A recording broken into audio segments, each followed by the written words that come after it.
welcome back to Take on Tottenham. My name is Ben and this is my take on Tottenham, and full-time result, Tottenham 1, Aston Villa 2.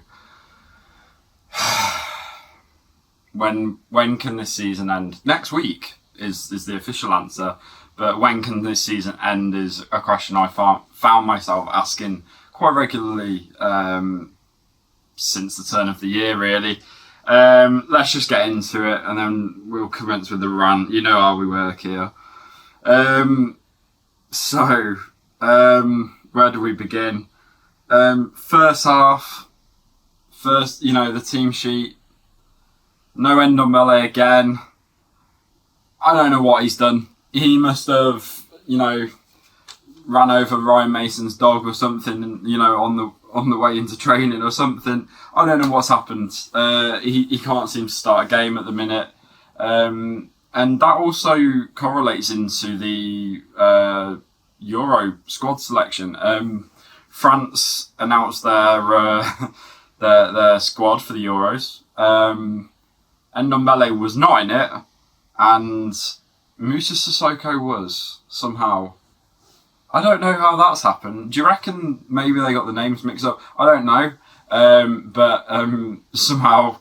I just think they got the names mixed up. I don't know how, because they're not really that similar, but I look at the facts and I'm going, there's no way Sissoko would get in any squad ahead of Ndombele, but somehow he's got into the Euros, Ndombele's not going, which, yeah, he's not had by any means his best season in his career, but I still think he's had a good season, a lot of improvement. But as we keep seeing recently, can't get into the starting lineup for us at the minute under Ryan Mason.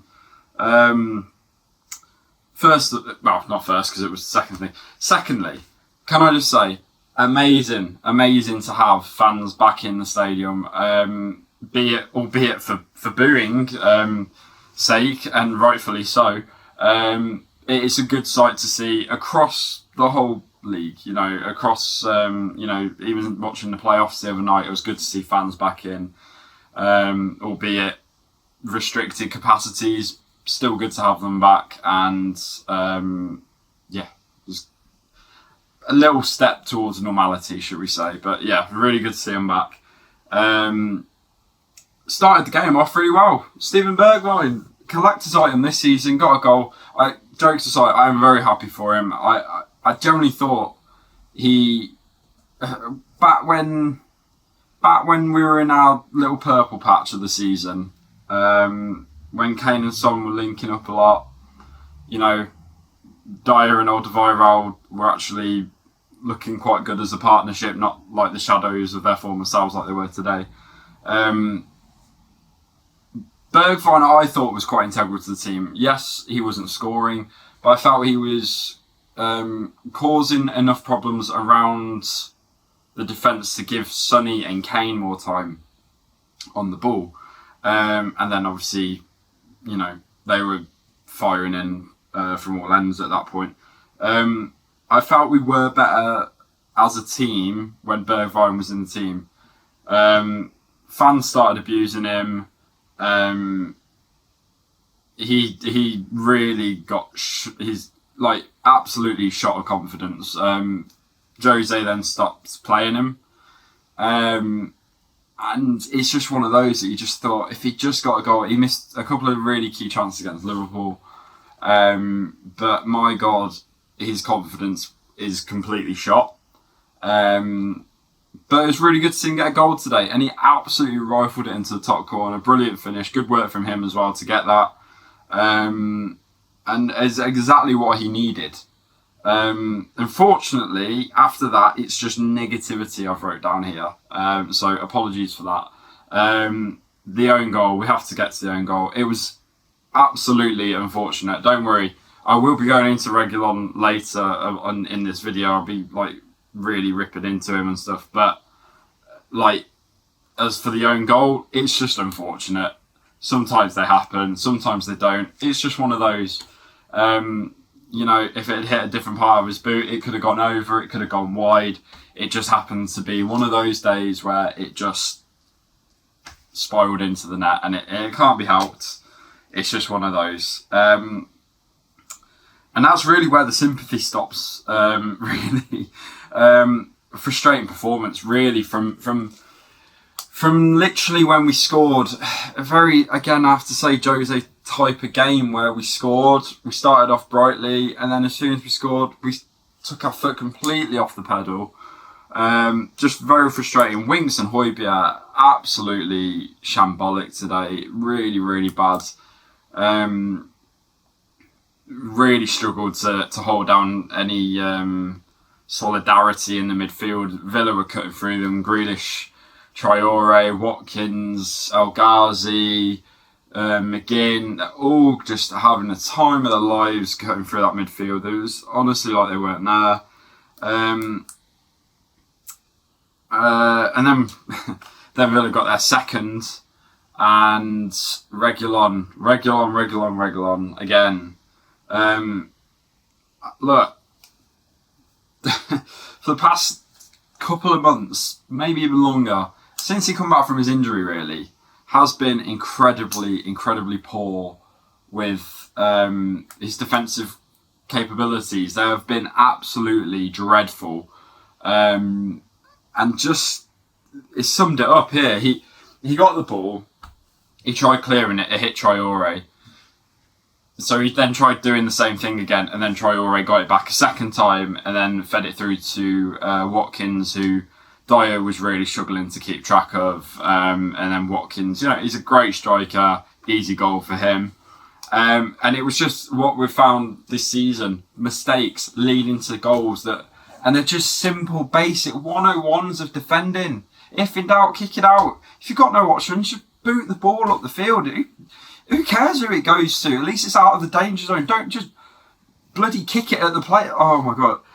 Look, I understand he didn't kick it at Traore intentionally, but when you watch the replays, you see so many different avenues that he could have gone with that. And instead, he tried getting it past him.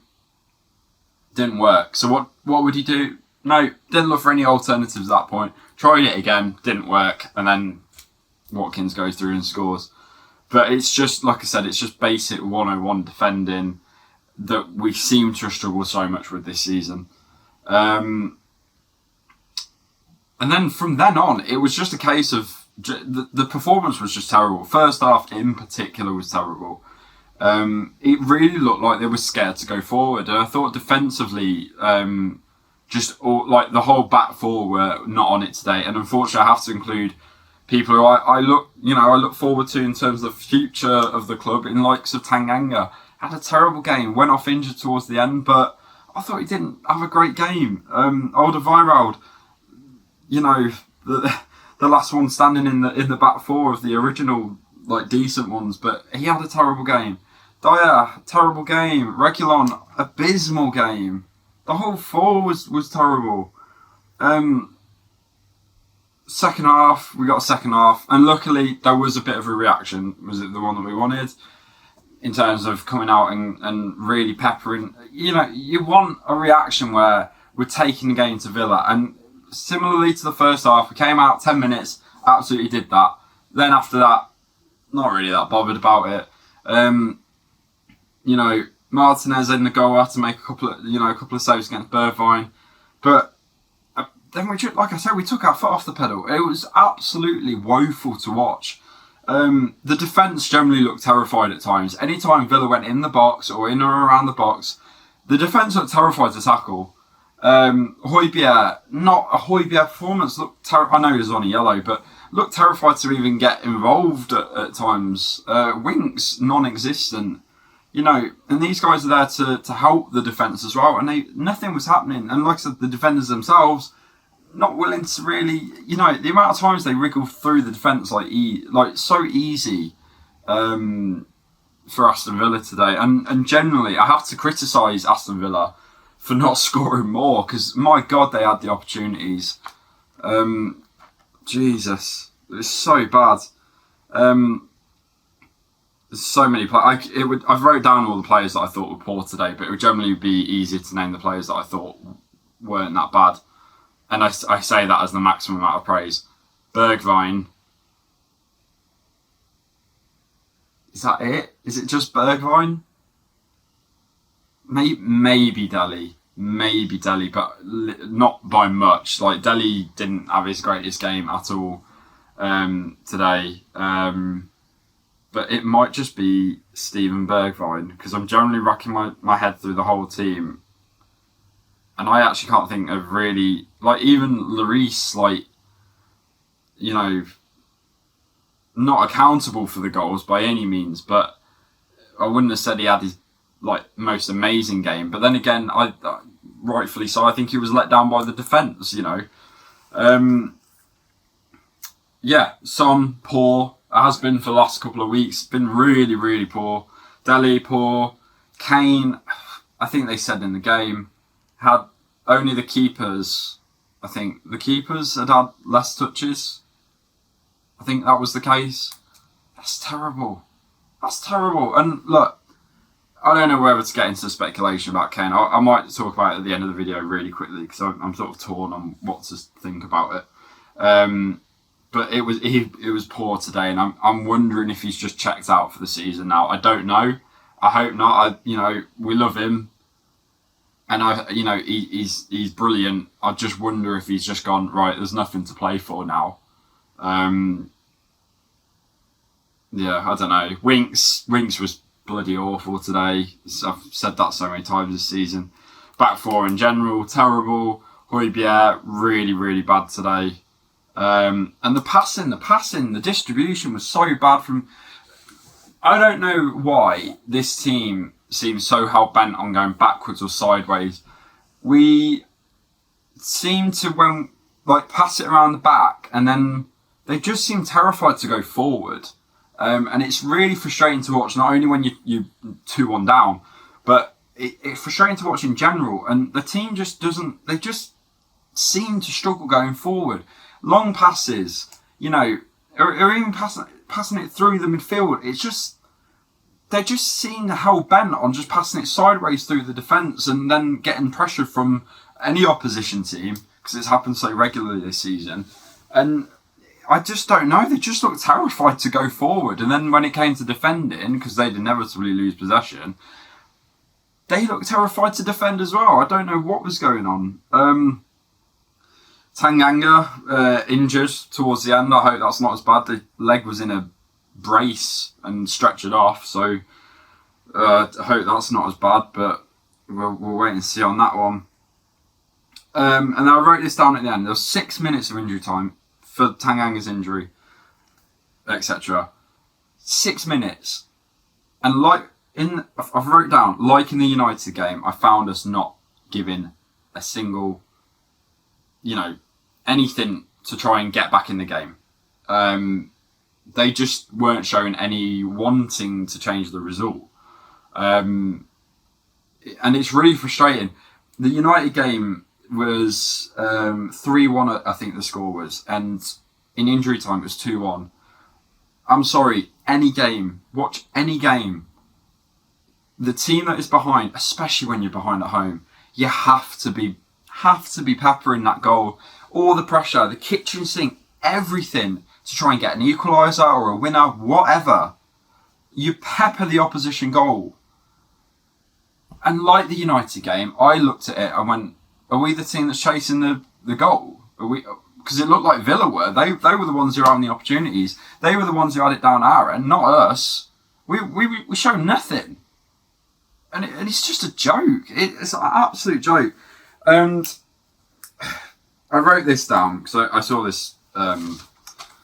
I saw this interview earlier with Gary Neville and Sir Alex Ferguson on Sky's YouTube channel, and very, obviously Sir Alex Ferguson, absolute legend, great of the game, has done it all. So the guy obviously knows what he's talking about, and he was talking about his time as managing United and the success that he had and everything like that, and winning the titles. And he said a lot about management for him came down to risk. And he explained it further by saying, if you are chasing the game, if you're 1-0 down, you need the win, you're drawing, whatever, you need that goal. In the last like injury time, whatever, he was saying how he used to just get men forward, get your defenders in the box, get the midfield pushing up, get the whole team pushing up high and apply the pressure. And yeah, it's a big risk. Trust me, it's a big risk. I feel like, especially in modern day football, the counter attack is definitely a more prevalent tactic than what it used to be. And you know, a lot of players are faster now as well, so getting hit on the counter attack, it can be devastating at times, and it can. But that is part of the risk, and that's what Sir Alex Ferguson was saying. That you have to risk it. You have to put those things. And I think one key thing that he said when he was talking about this, go and check out the interview because I thought it was fascinating. But there's one key thing he said. He went, the players and the other team will react to the risk. Like if you flood men forward, they're gonna have to react. They can't leave if they're playing like, let's just say 3 at the back. You flood the box, even 4 at the back. If you flood the box full of players, they're gonna have to react to it. They can't keep all their men up the field, waiting for it because they're gonna get outnumbered in the box and inevitably concede. And it was just that bit where he said the other team will have to react to it. And I thought, risk and everything he's saying, and I know it's but I was just like, I just don't ever look at like this Tottenham team in particular and see those sorts of traits, even those quality, like these, even like hints of those qualities in the team, and or management, and under many games that we've had this season, I've looked at it and gone, where was that? Where was that element of, let's just go for it. Let's just absolutely go for it. The spirit that we had in that Ajax game, where we were lumping the men forwards, getting the goal, and look, it paid off in the end and it was great. But I'm looking at this going, this team doesn't know about that. And that's just, and the biggest shame is, a lot of players that were in that Ajax game are still in this team. And it's like the spirit has been sucked out of them. It's like in Space Jam, when the basketball, like the pro NBA players, like lose their talent. It's kind of like these players have just lost that, I don't know, that will to sort of see the match over the line, in a winning position. But also to chase the game, and it's really it's quite heartbreaking to see. Like I said, we got into injury time in this game, and it's happened throughout the season. And you would not have convinced me if there was no score. You would not have been able to convince me that Spurs were the team that were chasing the equaliser, because it didn't look that way. It looked like Villa were, because they were creating the chances. They had it in our half. Spurs didn't look bothered, and it's an absolute crying shame. But I just thought that was quite an interesting quote from Fergie, and I thought it really shows how wide the gap is between what we want to be and where we are. But I thought it was an interesting quote. Anyway, go and check out the interview because I thought it was quite interesting. And by the way, I'm not sponsored or affiliated or anything like that. I just thought it was a good interview. So our next game is Leicester away. You might as well already write an L down for that one because we probably will be losing it. Leicester are a very good team and they will be fighting for that Champions League spot. So, it's going to be a difficult game anyway. But trying to get these players G'd up for it is going to be even more difficult in my opinion. So we'll see how we go. It's on Sunday. Last game of the season, last video of the season as well. It's been a very odd experience this has for me this season. First full season on doing a fan channel. I thoroughly enjoyed it, but we'll save all that, all that chat for the next video. I might do like the Leicester reaction, and then I might do a separate video as an end of season type video or something like that. So I will leave it there. last home game of the season as well. It kind of summed it all up, really. Fans back, booing. And again, rightfully so. I can't say that it's unjustified. They fully deserve to be booed because it was an absolutely god-awful performance. So we'll go from there. Let me know if you want me to do a video on the Harry Kane thing. I said I was going to, really quickly, just before, I can do a full video if you want me to, but really quickly, on that, I just don't know what to really believe. I believe that he personally will go. I believe that he probably wants to leave. But there's a bit of a divide at the minute in terms of media coverage because I follow people like Alistair Gold with Football London. I follow him on YouTube and Twitter. And he's been tweeting quite a lot. And I know that he's got sources within the club and stuff like that. And I personally think he's a very trusted journalist, and if I'm going to hear any reports from Spurs, I will hear it from him because I trust that source the most. Fabrizio Romano's also come out and said, kind of basically similarly to what Ali Gold said, which was that Kane, the desire, he hasn't asked to leave, he hasn't told anyone that he wants to leave, he's just frustrated at how the club is. Yada yada. But Sky coming out the other night and breaking news plastered all over the main pages and everything like that. Harry Kane wants to leave Spurs, and it's just like, and then coming out saying things like that he has told them that he wants to leave, he is asked to leave, blah blah blah blah. And I just sort of see these things, and then like Sky reported it first, and then Ali Gold, Fabrizio Romano coming out and then saying things like that he actually hasn't done that. So, it's one of these. We'll wait and see because I'm sure it will, culminate in a couple of weeks. But if you want me to do a big video on it, I can do a big video. Just let me know in the comment section.